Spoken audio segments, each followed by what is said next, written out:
একটি ভিডিওকে প্রফেশনাল বানানোর জন্য সবচেয়ে গুরুত্বপূর্ণ জিনিসটা কি? Audio, man. Audio.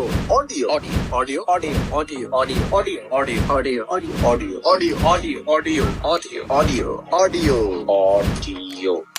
আচ্ছা, আমার এই ভিডিওর অডিও যদি এরকম না হয়, যদি এরকম হতো তাহলে কি আপনারা আমার এই ভিডিওটা দেখতেন? অবশ্যই না, কেননা আপনারা এই ভিডিওটা দেখতেন না।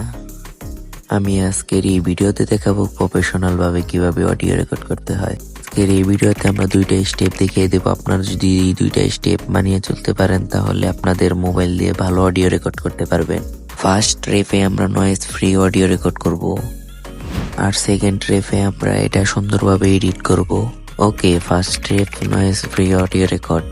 আমরা যখন অডিও রেকর্ড করব তখন যেন আমাদের আশেপাশে মানুষ না থাকে, তাহলে অডিও রেকর্ড করতে গেলে অনেক সুন্দর শোনা যাবে।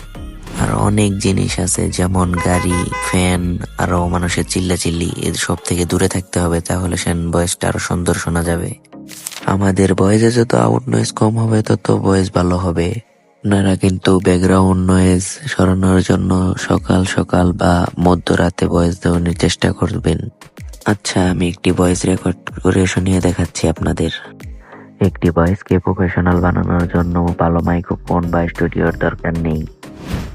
আপনারা যদি ভালোভাবে লক্ষ্য করেন তাহলে দেখতে পাবেন এই ভয়েসের মধ্যে কোনো নয়েজ নেই, কেননা এই ভয়েসটি দেওয়া হয়েছে মধ্যরাতে। তাহলে চলেন এবার এডিট করার পালা। এডিট করার পর আগে কিরকম ছিল আর এখন কিরকম হয়েছে।